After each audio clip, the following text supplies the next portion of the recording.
second book is 22 Immutable Laws of Marketing by Jack Trout. The first law is the law of leadership. It's better to be first than to be better.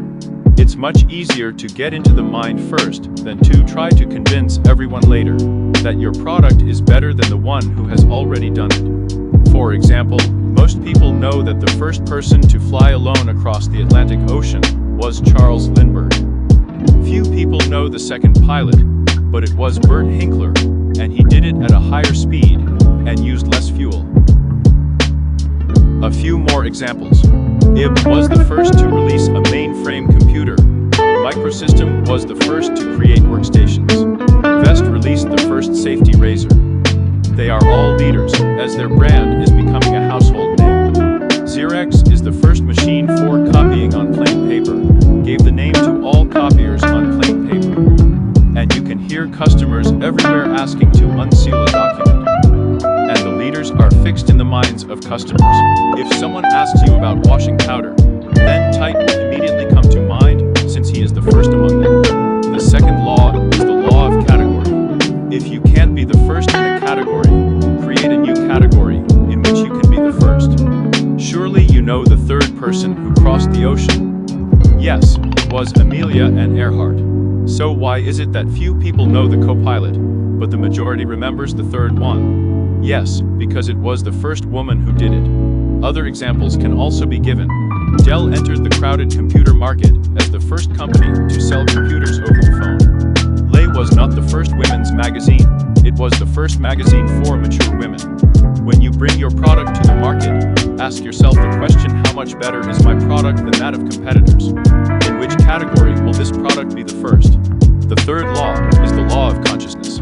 It is better to be the first to enter consciousness than the first to enter the market, not the first to appear on the market with its universal computer. Remington Rand was the first, but thanks to a massive marketing company, IBM was the first to enter consciousness, and quickly won the computer battle.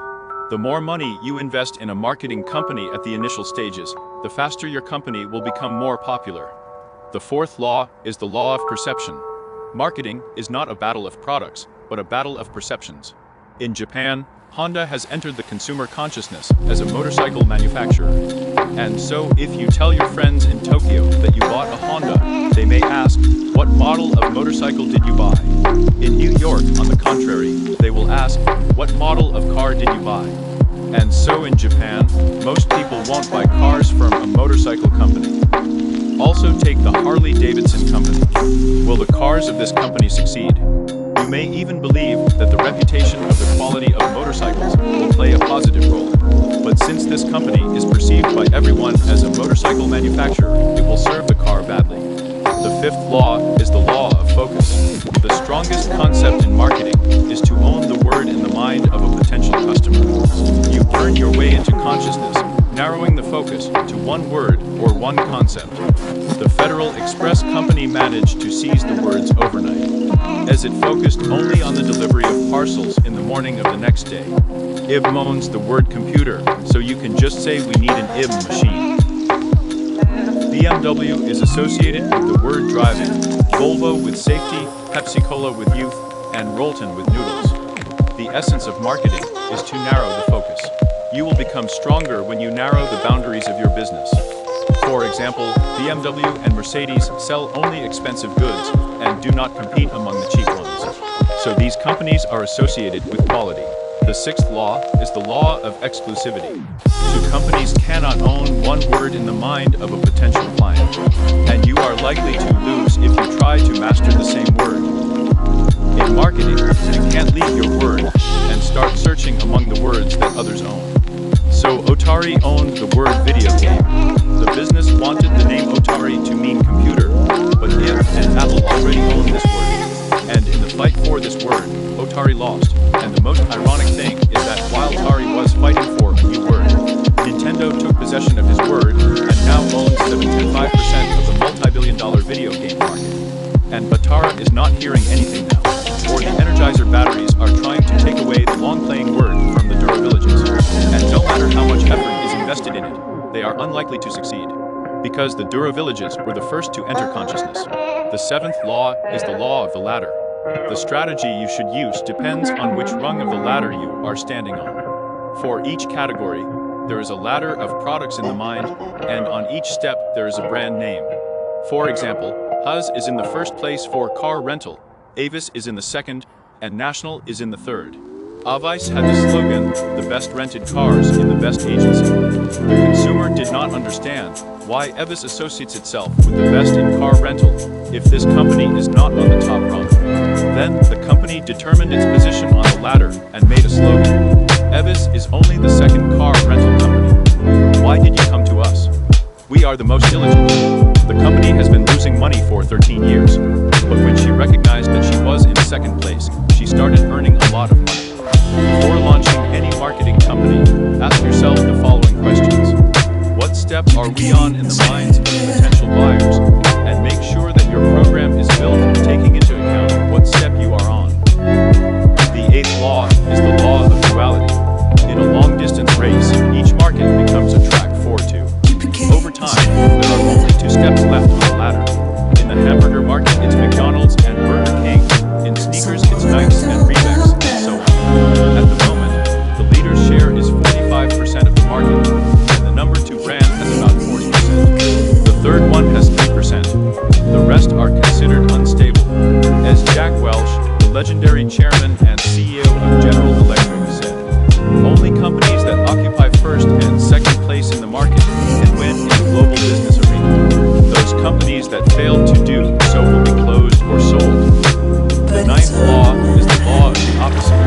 If you are aiming for second place, your strategy is determined by the leader. If you can't take the first place, get a firm foothold in the second. You should position yourself as an alternative, not try to surpass the leader. To do this, study the firm at the top, what it is strong in and how to turn this strength into a weakness. You have to understand the essence of the leader and offer the potential buyer the exact opposite. For example, today Coca-Cola is focused on older people, and Pepsi has focused on young people. Or take the second example. Listerine was standing on the first step of the mouthwash. Scope analyzed the competitor's weakness and found out that the taste of the Listerine liquid was unpleasant. And in order to clearly explain to a potential client what the competitor's weakness was, they wrote, "Use Listerine rinse, and you will understand that your mouth smells like a hospital." Scope is a mouthwash with a good taste that kills germs. The second one on the stairs can't be modest. If you stop focusing on the first place, you become vulnerable not only to the leader, but also to everyone else crowding on the stairs. The 10th law is the law of division. Over time, the category divides and becomes two or more categories. For example, there were computers, mini-computers, laptops, workstations, personal computers. Each segment is a separate, independent organism. Each segment has its own reason to exist, and each segment has its own leader, who usually differs from the leader of the original category. IBM is the leader in large computers, December in mini-computers, SAN in workstations, and so on. The leader, in order to stay at the very top, must supply each emerging category with different trademarks. So General Motors did with its cars, Chevrolet, Pontiac, Buick, Cadillac. There is no need to link all categories with one company name, since each category can have its own slogan and word. The 11th law is the law of perspective. Marketing results become noticeable over time. For example, is alcohol a stimulant or a depressant? When you just start having fun, it is a stimulant. The next morning, it is a depressant. Many marketing moves have the same effect. For example, answer the question, do sales expand the company's business or narrow it? It is obvious that short-term sales expand business, but we are seeing more and more evidence that sales narrow business over a long distance. Teaching consumers not to buy goods at regular prices. There is no evidence that the issue of coupons entitling you to discounts increases sales. Many companies have realized that they need to quadruple the issue of coupons to keep sales at the same level. As soon as they stop releasing, sales drop. In other words, you issue coupons not in order to increase sales, but in order to keep them. Coupons are like a drug. Any kind of coupons, discounts and sales teaches the consumer to buy only when it is profitable for him. The 12th law is the law of product line expansion. Irresistible temptations push to expand the brand's sphere of influence. Over a long distance,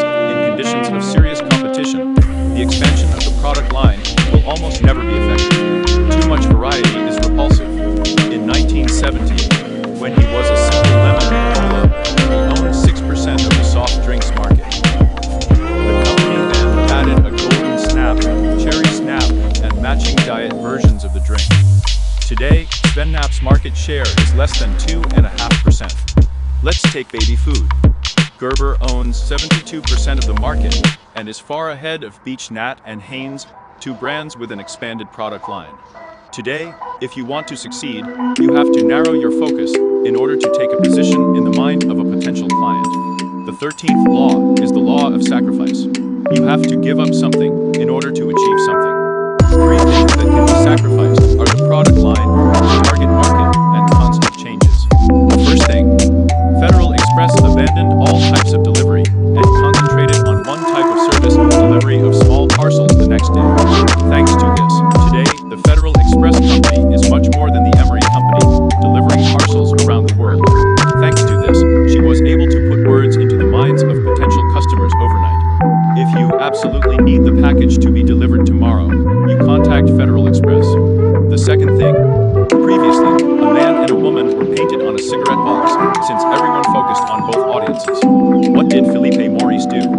She narrowed the focus and focused it only on men. And then, she narrowed the focus once again, and directed it at the most courageous men, cowboys. The brand was named Marlboro. In the United States, Marlboros are the best-selling cigarettes among men and women. The target of Marlboro ads are cowboys, but the market for this brand covers everyone. The third thing, the best way to keep a permanent position is not to change it. White Castle has never changed its positions. She looks the same today as she did 60 years ago, and still sells frozen cutlets at incredibly low prices. The 14th law is the law of attributes. For each attribute, there is an opposite, more efficient attribute. For example, if McDonald's focuses on fast cooking and children, then Burger King should focus on slowness, hot on fire. Correlation is slow, and for the older generation. For example, the slogan could sound like this: grow to the taste of grilled Burger King burgers. The 15th law is the law of frankness. If you admit your negative sides, a potential client will respond to you with kindness. For example, in the previous examples, Avice realized that she was the number 2 company in renting cars, and made a marketing company out of it. When Joy's perfume hit the market, everyone accused them of being too expensive. The company did not refute this, but simply took the slogan, the most expensive perfume in the world, and won on it. The Listerine company, which produced mouthwash with an unpleasant taste, took the slogan, the taste you hate, twice a day. The company not only admitted that the taste of its product is terrible, it also admitted that people hate it. These confessions laid the foundation for the marketing idea kills all germs. A potential client realized that something that tastes very much like a disinfection liquid should really kill germs. The crisis has passed thanks to a fair dose of frankness. The 16th law is the law of uniqueness. In every situation, there is only one step that can lead to real results. Most often, there is only one place where the competitor is vulnerable, and it is this place that should be the target of all the invaders' forces. For example, the Coca-Cola company, knowing that Pepsi is aimed at the younger generation, could release a commercial that would say, "Okay, kids, we won't push you. When you are ready for the present, you will find it with us." This will be the beginning of the end of the Pepsi generation. The 17th law is the law of unpredictability. If you haven't written a marketing plan for your competitors, you can't predict the future. For example, Domino's Pizza Company, entering the market, sold pizza more expensive than the rest. And no one believed that someone would buy from them, and they were sure that the company would quickly go bankrupt. But she created a system to deliver pizza to the right place quickly and efficiently. Her long-term focus was to create a delivery system in the shortest possible time, and the company went uphill. The 18th law is the law of success. Success often leads to arrogance, about arrogance to failure. When a brand succeeds, the company begins to believe that the name is the main reason for the success of the brand. Therefore, she immediately starts looking for other products that could be put the same name on. But it's not like that. The brand becomes famous because you have made the right marketing steps. You were the first to enter consciousness. You narrowed the focus. You took possession of the right attribute. Another problem with success is that the director begins to spend more time at external events, and he does not have time to develop promotion strategies. And as a result, he transfers marketing functions to his subordinates, and this is a very big mistake. The 19th law is the law of failure. Failures should not take you by surprise. They should be taken for granted. The Japanese are able to admit their mistakes in time and make the necessary changes. It's not that they don't make mistakes, it's that when they make them, they aren't punished for what they failed to do. They recognize these mistakes, remember, and move in a different direction. There is no need to punish failures and mistakes, otherwise there will be no attempts to change anything. Risk often leads to failure. If the CEO has a high salary and he is not long before retirement, it is unlikely that he will decide on bold steps. The 20th law is the law of fraud. The situation is often the opposite of how it is described in the press. When things are going well, there is no need for a company to create myths. If you have to cover your activities widely, your business is bad. On television, no newspaper was discussed more actively than USA Today. The opening of the newspaper in 1982 was attended by the President of the United States. To this day, people are so impressed by the wide coverage of this publication that they can't believe that its today has failed. Don't believe everything the press tells you. The 21st law is the law of acceleration. Successful programs are not built on hobbies, they are built on trends. Infatuation is a short-term phenomenon that can make a profit, but does not exist long enough to bring a company long-term success. The only way to maintain long-term demand for your products is never to satisfy this demand completely. For example, to release one toy from the collection once a month. After all, when everyone becomes the owners of these toys, there will be no one else who would like to buy it. So focus on the long-term trend. The 22nd law is the law of resources. It is impossible to implement ideas without adequate funding. Your only real hope is to find a smaller company and convince it of the merits of your ideas. Remember, an idea without money is useless. Be prepared for the fact that you will have to sacrifice a lot for the sake of financing. Hi, if you liked it, and I know you liked it, like this video, subscribe to